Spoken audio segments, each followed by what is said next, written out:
Stats. I'm Dale. That's Harish.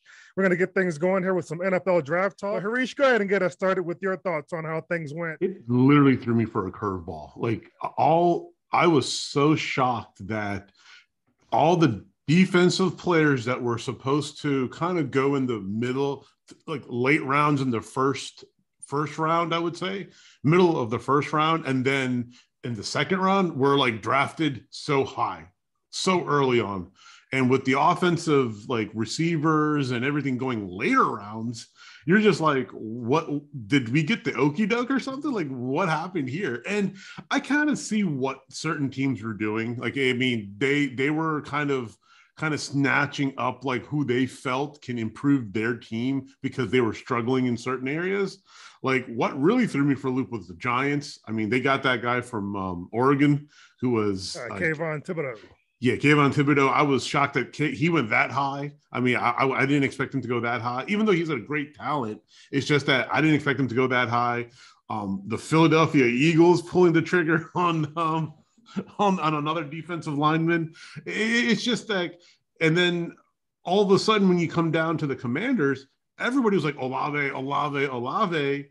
And they traded back to 16th with the New Orleans Saints, and they got Jahan Dotson. I'm going to kick it back off to you to see what your thoughts were in the beginning, because I was shocked by how many defensive players, especially defensive linemen, were taken in the first I think 5-6 picks. Yeah, I don't know how much that surprised me. This is one of those drafts that was billed as, lacking in quarterback talent, but heavy in just, you want to build a team, you want to put some pieces. This is the draft. Like, this is one of those drafts. It comes once like every 5 or 6 years or so, where you can really bolster your offense or defensive lines. And that's what teams did here, especially at the top when you've got Trayvon Walker going first. He was a name that you didn't hear about him at first. But as things started to heat up in the past week, his name was the one being thrown out that he's probably going to be the one to supplant Hutchinson, and he did end up doing that. I don't know anything. I don't watch college football like I used to. I don't know a lot about him. I saw the film that they were playing during the draft as far as his raw talent. He has some speed. He ran like a 4.5. He looks pretty strong, but he was kind of positionless in college. And so with the guy who they drafted him to be an edge. He's listed as defensive end, but he's pass rusher. He's raw in that regard. That's not what he purely played at Georgia. So with the number 1 overall pick, I don't know if I'm taking a risk on he's a project. But that's a very Jacksonville type of move. So does that really surprise you? Detroit, though, we're talking about, we can get into it later about how teams really help themselves. But man, Detroit did it. Hutchinson staying home, that's a great pick there. But back to what you were asking about, being surprised, that it started off defensive heavy. Like I said, I'm not really, because it's one of those drafts where this is one, you're not worried about taking a quarterback. This is the one where you're talking about we can solidify some holes, fill some gaps we've got with picks here, and that's what happened early. And then, like you said, we're gonna find out whether or not the Commanders got bamboozled by New Orleans. What the trade really was Olave for Dotson, because that's what ended up happening. If Olave turns out to be a star, I don't care about those later round picks. This was the miss, but I don't see.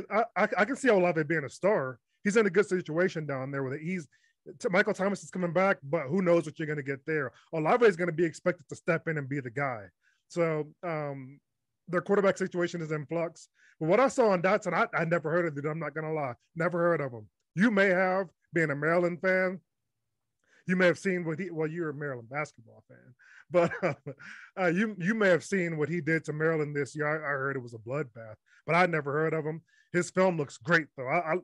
And he was the guy that they wanted. They would have taken him at 11 if they thought anybody else was going to take him, but they knew he would make it to 16. That's why they traded out. He was the guy they wanted targeted. So because the thing is, he plays in the Big Ten. Mm-hmm. So, being a Michigan football fan, you would have played against Michigan too. You may have seen. Yeah, I mean, his you can't doubt his skills. I mean, he's sure-handed. Apparently they say he has the best hands of all the receivers coming out. Yeah, his film looked really good.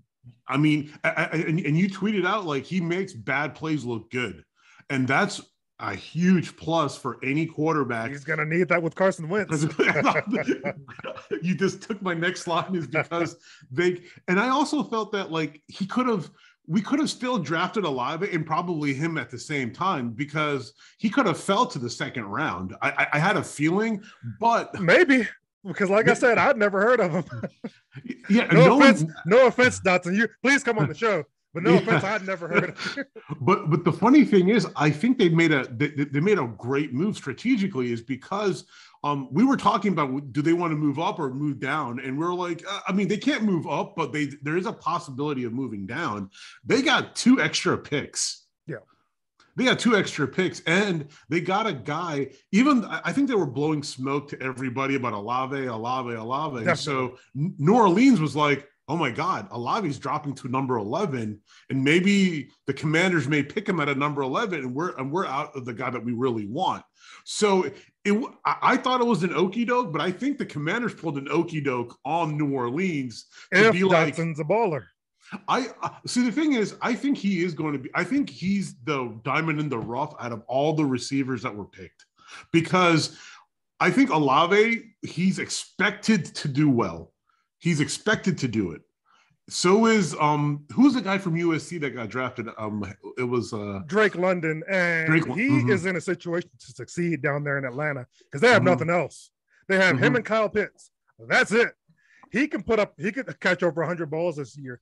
If he's healthy, he's going to get those kind of targets. So yep, and that's why I feel that Dotson has less of a pressure on him to succeed, but his expectations are high.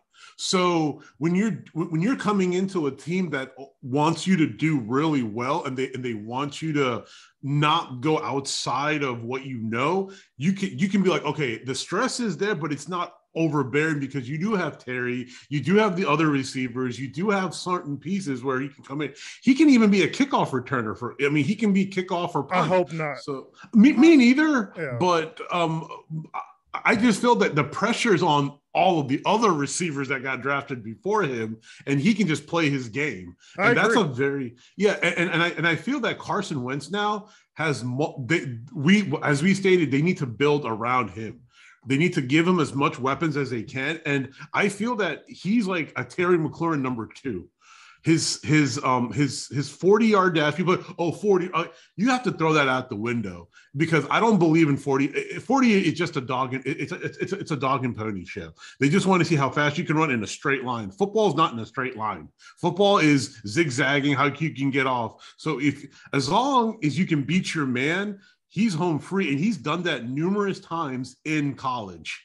So why can't he can't, I mean, you're telling me he can't transfer that to the NFL, which I think he can, and I think he'll succeed. And the offense that he's in, Scott Turner's offense, is all predicated upon that. So I feel that the Commanders bamboozled New Orleans into something.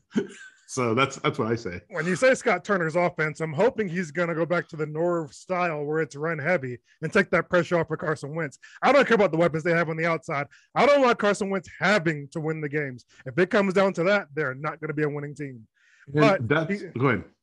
No, go ahead. But he does have the weapons, which, I mean, is going to hopefully take some of those excuses off his plate. He's got the pieces now. Now, everything right now is projections. We're projecting everybody's going to stay healthy. If that's the case, and he can, Dotson can play his role of the third receiver on this team, and next year he'll be the second because McLaurin's going to be gone. The third receiver this season, we can get into that later. If he can slide into his role of the third receiver this season with no pressure, and everything goes as it is, he's in a position where he can lead the team in receptions as the third receiver, because all the attention is still going to be on McLaurin because he's the guy, and he's the guy in a contract year. So people are going to be focused on that because he's going to be wanting to put up big numbers. So if you're doubling him, if Samuel, who knows what you're going to get out of him, but if he's playing a hybrid Debo role, he's not going to be reception heavy. He'll get catches and carries here and there. That leaves Dotson to fill that void of like catching the dump offs, catching the passes out of the slot. He can be a guy in his rookie year who can catch 70, 80 balls. He can if all goes well. I don't know how that lends itself to the team's success if he's catching that many passes. I want to see Gibson getting a bunch of carries. They drafted a running back, didn't they? Yeah, Robinson. I want to see these guys getting a bunch of carries. Even the tight ends, who knows who the starting tight end is going to be. But tight ends getting short passes. Keep the game short. Keep the passes short. Keep the games close. Pound the ball. Keep pounding is Carolina's motto, but since everything from Carolina is coming up to DC anyway, we can ball some keep pounding too. Keep the pressure off of Carson Wentz and play defensive branded. That's Ron Rivera's style anyway. So that's what I'm hoping to see. If I have to give like the Commanders a draft grade, I probably will have to give them like a B-. The reason why I give them a B- is because they drafted that defensive lineman way too soon. Yeah. I mean, they had a lot of other stuff they could have drafted in his thing, but he was kind of a reach. So, in my opinion, a solid B-. I'll give him a B+ because the drafting Dotson, like I said, that's the guy they wanted. They targeted him. He was all they wanted at receiver. They weren't looking at Drake London. They faked about Olave. They wanted Dotson, and they got their guy even after moving back. So that's a great move. You get your guy and you move back and pick up picks. They accomplished what they wanted in the first round. With the second round pick, I'm assuming they targeted him too to take him in the second round. He wasn't projected to go there. He must have been exactly who they wanted, and they took him. So if you get the guys you want, I got to give you a good grade for that. That's all we've got for this week. Last words. Peace and love, man. That's it. Peace and love. Subscribe, follow, support. Support us. We'll support you.